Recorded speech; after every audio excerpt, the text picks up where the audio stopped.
Hi everyone, this is Mindy Eggen and welcome back to the My Favorite Things YouTube channel. In today's video, I have this Bubbly birthday card that I'm going to be creating. I'll be using the Island Celebration stamp set and the Bubbly Birthday stamp set. I picked out two images, one from each. I loved this little island with the palm tree, and I also have that little mermaid with a birthday cake that I thought would look really cute, kind of sitting on that beach. So I stamped both of these images on 80-pound white cardstock with the MFT Extreme Black ink.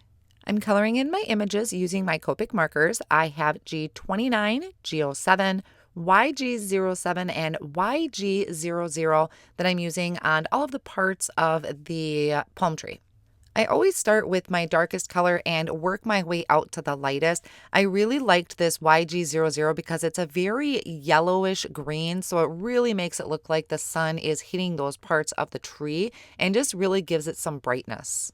I just pretty much picked one side to add that darkest color to and blend my way out. It doesn't have to be perfect as far as light source, just as long as there's kind of that difference between the light and dark colors. Now I'm moving on to this little beach or this little island. I'm using E55, 53, and 51. I really like how this came out because I added those flicks right in the center with my E53 and then blended out with the E51, and I thought that was pretty realistic looking. Then I'm moving on to my coconuts. I have E49, E47, and E44. And then for my trunk, I will have E37, E35, and 33. I'll be using these same colors to do the hair of my mermaid, starting with the darkest color. I added that to the very tips of the hair, we're flicking up, and then I also flipped my cardstock and added that darkest color right under that party hat. Whenever I have images like that where I need to add a dark color to the top, I always flip my cardstock. It just seems to work easiest for me. And then blend it out with the remaining colors. Now, the way her hair sits, I would have thought there would be like a dark spot where it's kind of tucked in or folded or looped into the side there.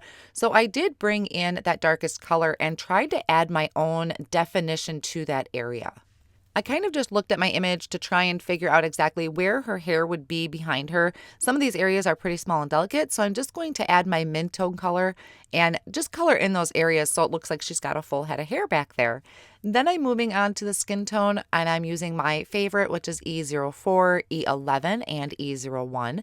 I added the E04 right under the hairline to cast that shadow, and then I'm moving on to the party hat and the mermaid tail, which will be in BG09, BG13, and BG23. I'll be coloring the cake with a pink. I believe it was RV13. I'm not doing any shading to it. And I also colored in, I believe it was the shirt behind her or a top that she's wearing. And then I did some yellow for the candles and a light gray marker for the cake platter. To create my scene behind her, I have a piece of 80-pound white cardstock cut to 4 1/4 by 5 1/2, and I have this large 2-inch Post-it tape, and I'm just masking off where the ocean is going to be. So I'm creating my ocean line or my horizon line. And now I'm starting at the very top. This is a Saltwater Taffy Distress Oxide ink. It's one of the newest inks at the time. I really wanted to try it. I haven't even swatched it out yet. So I'm just blending from the top down about halfway of that area I masked off. And then I'm going to come in with squeezed lemonade, and I will start at my Post-it note line where I mask that off and bring that up into the saltwater taffy. This doesn't have to be a perfect blend. I'm going to be going over the top of it. I just kind of want to help smooth out the transition a little bit so it's not such a harsh line between the two colors. I'm bringing in the Rolling Cloud stencil, and I'm using a Make Art Station to just place my paper on top and hold the stencil down with the magnets. And then I'm coming back over my background with that same color. So this is that saltwater taffy, and I just ink blend on that color over the top. I can shift my stencil, rotate it, create just these really beautiful poofy clouds is what I like to call them. But the Rolling Cloud stencil is one of my favorites. So I'm going to continue working down. I did try and do squeezed lemonade over the top of squeezed lemonade. Didn't work out very well, so I just kept with the saltwater taffy. After I finished adding the last of my clouds, I'm going to remove the stencil and come from that Post-it note line up, just kind of add a little bit of color right there. Once I have my sky completed, I just carefully remove that Post-it tape, and I'm going to reuse it to mask off my clouds. Now, the only trick is that Post-it tape doesn't like to stick to a wet background, and my background is still wet. So I did have to be careful. My Post-it tape, it did come up a little bit as I was blending on the salty ocean.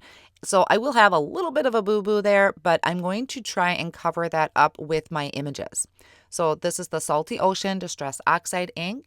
And then I will bring in Tumble Glass and kind of blend those two together so it has that dark and light area. I wanted the top to be just a little bit darker, so I'm going to bring in Blueprint Sketch.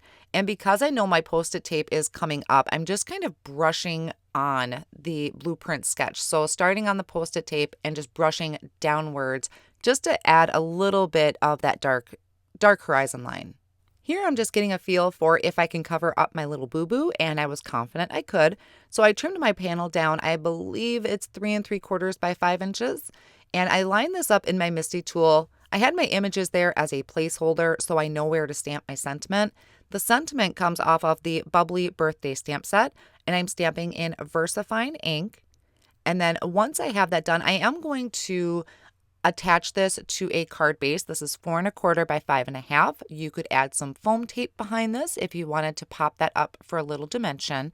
And I did go ahead and just add tape runner to my mermaid and had her attached right to my little beach area. It was just easier to place this on the front of the card. Then I lined the entire back of that piece with some foam squares. And then once I place this over, I'm able to cover up my boo-boo for the most part.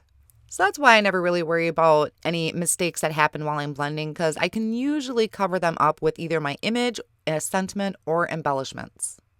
That finishes up my card project for today. I hope you enjoyed this fun little beach scene for a birthday card. I want to thank you so much for stopping by and see you again soon.